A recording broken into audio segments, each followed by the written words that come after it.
Population gabonaise, bonjour, j'espère que vous allez bien. Bien. On sait ce qui s'est passé en 2016, non? Pour ceux qui ne le savent pas. En 2016, c'est le SAMU social qui est venu la nuit du 31 août. Toute la nuit du 31 août jusqu'au 4 septembre, qui portait les cadavres, donc les gens que les militaires là, les militaires gabonais là, parce que c'est l'armée gabonaise, hein. Comme les gens disent que c'était les Camerounais, c'était les Rwandais, mais ils ont porté l'uniforme du Gabon. Donc ce sont les militaires gabonais. Les militaires gabonais tuaient, et puis le SAMU social venait ramasser les corps pour emmener à la morgue qui est à côté d'Ouloumi, qui est à Ouloumi là-bas. On appelle la morgue là comme Gassepga. Voilà, Gassepga. C'est le SAMU social de la nuit du 31 jusqu'au 4 septembre. Le SAMU social a emmené les morts là-bas. Et puis, le propriétaire, le responsable de la morgue là-bas s'appelait Monsieur Gustave. C'est un Béninois. Le ministre de la Justice, à l'époque, en 2016, est encore en vie, non? Vous savez qu'ils ont dit qu'il ne fallait pas que les responsables de morgue acceptaient qu'il y a eu des morts qui ont été emmenés là-bas la nuit, non? Voilà. Moi, non, Aïcha. Je suis rentrée dans la morgue là-bas, accompagnée de papa Assoumou Lota Patrick Love, parce qu'il cherchait son fils.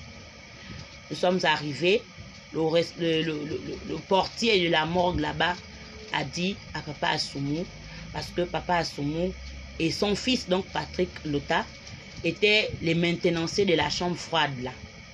Donc on a appelé Monsieur Gustave. Monsieur Gustave a dit, papa, ne vous dérangez pas. Vous savez que le ministre de la Justice a dit qu'on ne dit pas qu'il y a eu des morts ici, non. Mais toi, comme tu es de la maison, si Patrick est ici, on va te faire voir Patrick. C'est comme ça que le monsieur de la guérite là, il dit à papa Assoumou que papa Assoumou, ne te dérange pas, mon frère. Les deux sont vieux.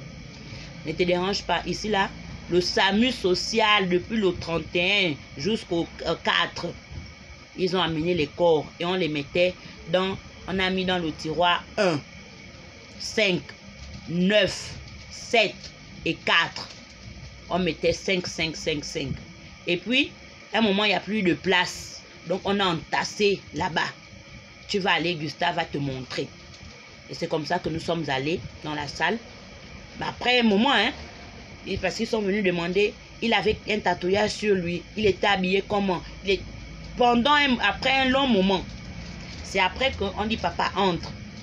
Papa est rentré avec moi. Nous sommes rentrés. On a dit non, tu restes dehors. Papa dit non, c'est ma petite fille. Donc elle ne peut pas rester dehors. Moi, elle doit m'accompagner. Si on trouve Patrick ici là, je vais m'écrouler. C'est comme ça que je suis rentrée. Moi, on m'avait dit de laisser mon téléphone dehors. Donc, ce que je dis là, je ne peux pas prouver ça ou je ne peux pas montrer parce que je n'avais pas pu filmer.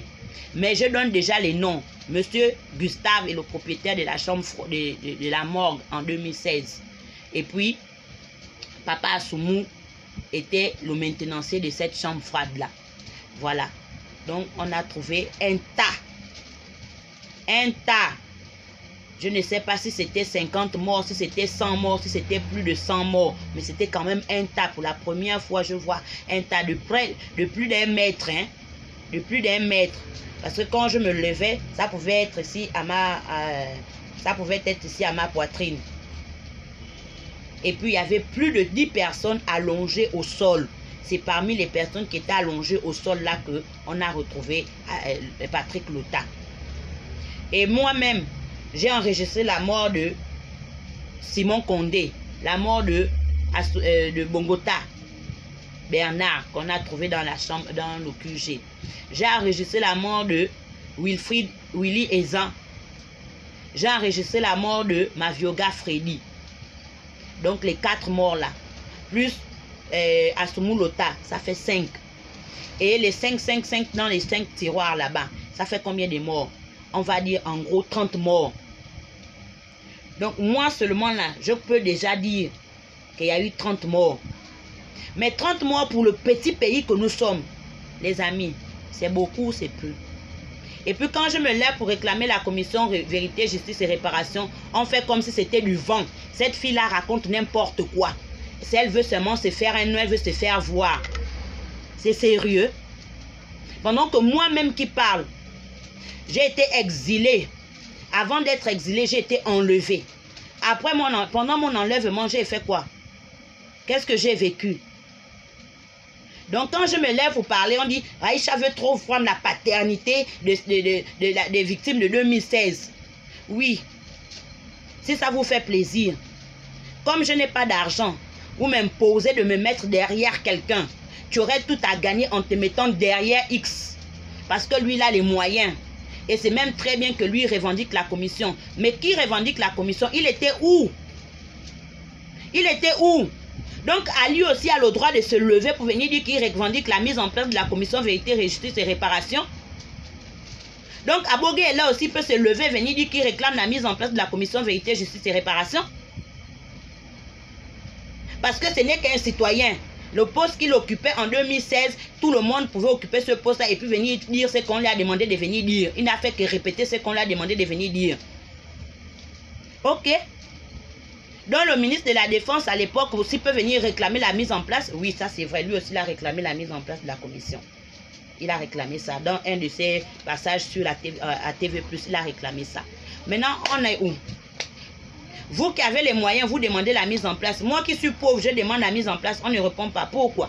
Monsieur le Président Oligui, vous protégez qui en refusant de mettre la mise en place commission vérité réparation? Vous protégez qui? Monsieur le Président, la maman de Bernard, elle continue à pleurer son fils. Hein, c'était l'aîné de ses enfants. C'est lui qui l'aidait à payer le kilo de riz et le kilo de poulet. Et le quart d'huile. Depuis qu'il est mort, vous savez comment cette femme vit? Comment sa fille vit?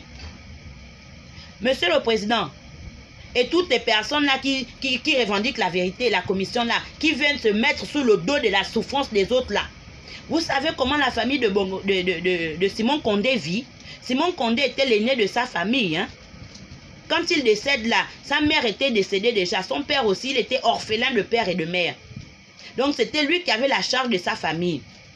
Vous connaissez comment sa famille vit depuis qu'il est décédé? Il y a une maman qui ne vit plus à Libreville, qui vit de façon misérable en province depuis que son mari n'est toujours pas rentré. Son mari n'est toujours pas rentré. Donc du coup, comme ça, elle se retrouvait à tout perdre parce que le mari n'est toujours pas rentré. Les enfants sont comme ça. Vous connaissez combien d'enfants ont connu les hommes précocement depuis 2016?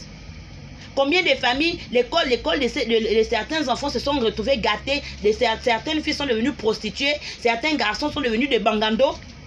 Vous connaissez combien, Monsieur le Président? Vous connaissez? Vous êtes là en train de mettre, oh, il faut aller vous faire enrôler. Qui va se faire enrôler? C'est les nous là, non? Sur qui vous avez, les armes de la République se sont retournées sur nous en 2016. Mais c'est les nous là qui nous sommes encore levés pour aller voter en 2023. C'est encore les nous là qui nous sommes encore levés pour venir nous faire enrôler là en 2024 là. Donc on est bien que quand ça vous arrange et quand ça ne vous arrange pas, on n'est pas considéré. Monsieur le Président, donnez-nous, nous les victimes de 2016 là. Là on ne voit pas la société civile. Oh. On ne voit pas la société civile. On ne voit pas docteur Sylvie. Je ne sais plus où elle est passée, elle est portée disparue. On ne voit pas Georges Paga, il est porté disparu. Tout ce monde-là, ils sont portés disparus. Mais pourtant, la société civile, on connaît tous le rôle de la société civile. On laisse Aïcha, elle veut se faire voir. Elle veut se faire voir. Que nous aussi, on n'a pas souffert. Qu'elle veut réclamer quoi? Je réclame ce qui me revient de droit. Je réclame la justice. Parce que le Gabon est un pays de droit. Si vous me dites que le Gabon n'est plus un pays de droit, vous fermez la cour constitutionnelle. Vous fermez le tribunal. Vous me cassez la maison de la justice que vous avez conçue, la maison des droits de l'homme que vous avez conçue ici au Gabon là. Vous me fermez toutes les institutions qui concernent, qui parlent du droit.